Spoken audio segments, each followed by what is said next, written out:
Welcome to DK Max tutorial centre. இப்போ நம்ம பார்க்க போகிறது சாப்டர் 7ல் எக்ஸசைஸ் 7.1ல் 10th சம் பார்க்க போகிறோம்ப்பா.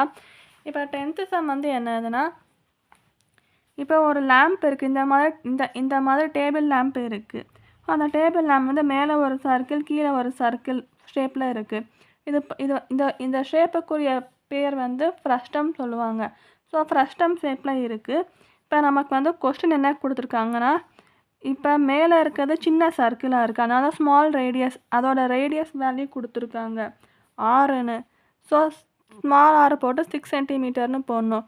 கீழே இருக்க சர்க்கிள் பெரிய சர்க்கிளாக இருக்குது, அதனால தான் கேபிட்டல் ஆர் போட்டு 12 சென்டிமீட்டர்னு போட்டுருணும்.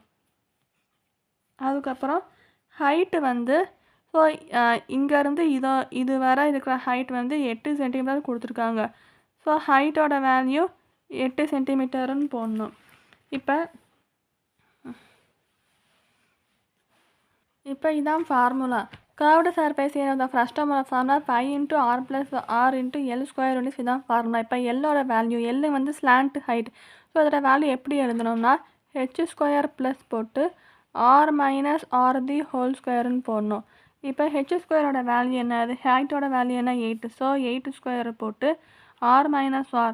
ஸோ கேபிட்டல் ஆரோட value 12. So 12 - 6 ² which is equal to 8² 64 plus 12 - 6 என்ன 6².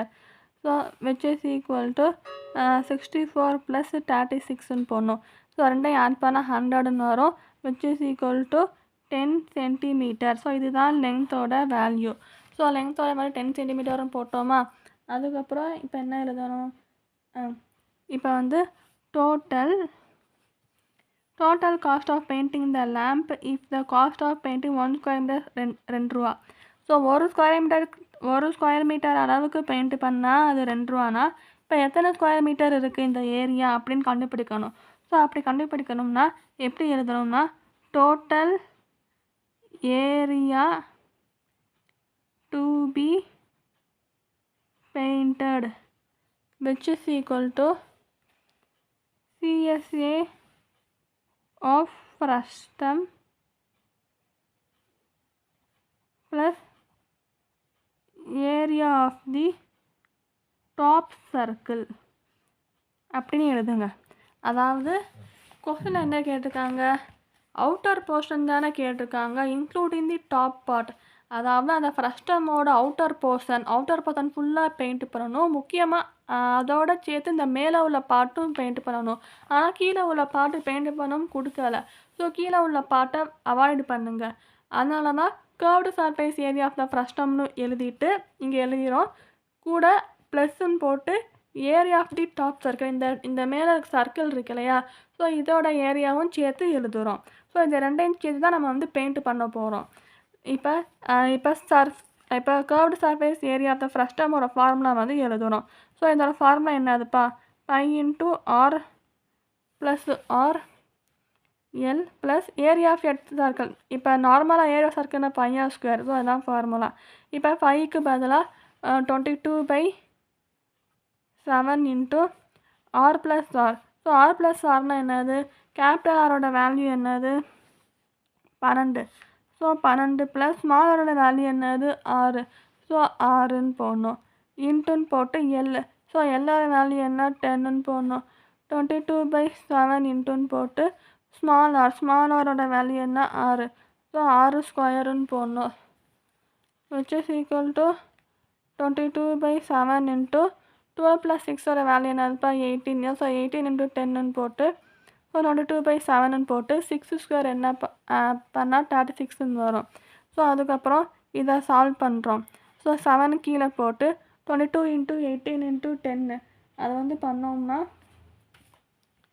22 × 18 × 10 மூணையுமே மல்டிபிள் பண்ணோம்னா 3960ன்னு வரும். ப்ளஸ் போட்டு இந்த 7 அப்படி இங்கே போட்டு 22ம் 36ம் மல்டிபிள் பண்ணோம்னா 792ன்னு வரும். ஸோ இப்போ கீழே 7 வந்து காமனாக இருக்குது, டினாமினேட்டரில் 7, இங்கேயும் 7 இருக்குது, ஸோ இங்கேயும் 7 இருக்குது. ஸோ காமனாக 7 வந்து கீழே போட்டுடணும். அதுக்கப்புறம் இதையும் ஆட் பண்ணுறோம், 3960 போட்டு 792. ஸோ இது ரெண்டையும் ஆட் பண்ணால் ஆன்சர் என்னப்பா வரும், 4752ன்னு வரும் இதோட ஆன்சர். ஸோ அந்த 4752 இங்கே எழுதணும். ஸோ இப்போ இதை ரெண்டையும் டிவைட் பண்ணுறோம். ஸோ இந்த ரெண்டையும் 4752 வந்து 7 டேபிளால் டிவைட் பண்ணுறோம். இப்போ 7 6 ஆர் 42, அப்புறம் 555ன்னு வரும். அதுக்கப்புறம் 7 7 ஆர் 49, ரிமைண்டர் வந்து 6 வரும். அதுக்கப்புறம் இந்த 2 வந்து இங்கே அப்படிங்க இறக்கணும். ஸோ 2 வந்து இங்கே இறக்கணும்னா 7 8 ஆர் 56ன்னு வரும். அப்போ ரிமைண்டர் 4 வரும். பாயிண்ட்டை வச்சு 0 போட்டு 7 5 ஆர் 35 வரும். ரிமைண்டர் 5 வரும். அப்புறம் இங்கே பாயிண்ட் இருக்கனால இங்கே ஒரு 0 போட்டு 7 7 ஆர் 49ன்னு வரும். அப்புறம் அதோட ரிமைண்டர் 1ன்னு வரும். ஸோ ஆன்சர் வந்து 678. ஸோ பாயிண்ட்டுக்கு அடுத்து நமக்கு 2 டிஜிட் வந்து கிடச்சிருச்சு. ஸோ இதோட ஸ்டாப் பண்ணிக்கோங்க. இதுக்கு அடுத்து 7க்கு அடுத்து எந்த நம்பரும் போட்டு டிவைட் பண்ணாதீங்க. ஸோ 678.57. ஸோ இதுதான் சாரி சார், நான் தப்பாக எழுதிட்டேன். 678.86 678.86 இது answer.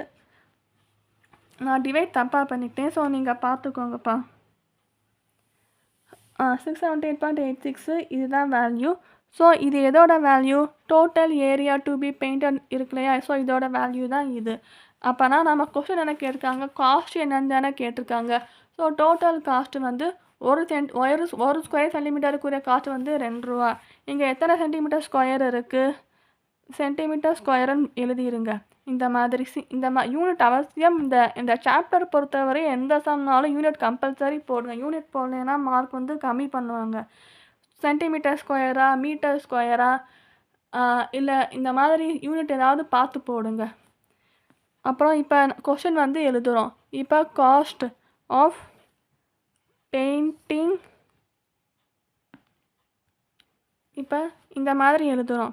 So cost of painting தி லேம்ப்னு போட்டு 2 × 678.86ன்னு போடுறோம். ஸோ இந்த 2 இன்ட்டுன்னு போடுறோம். ஏன்னா ஒரு சென்டிமீட்டர் ஸ்கொயருக்கு வந்து 2 ருபீஸ்னால 2 இன்ட்டுன்னு போட்டு அந்த ஏரியாவோட வேல்யூ அப்படியே எழுதிட்டு ஸோ ரெண்டையும் மல்டிபிள் பண்ண ஆன்சர் 1,357.72. இங்கே என்ன சிம்பிள் வரும்? காசு தானே கேட்டிருக்காங்க. ஸோ ஆன்சர் வந்து இப்படி எடுத்து எழுதுங்க. ருபீஸின் சிம்பிள் போட்டு 1,357.72 அப்படின்னு எழுதுங்க. அவ்வளோதான் sum. So thank you so much for வாட்சிங் கைஸ்.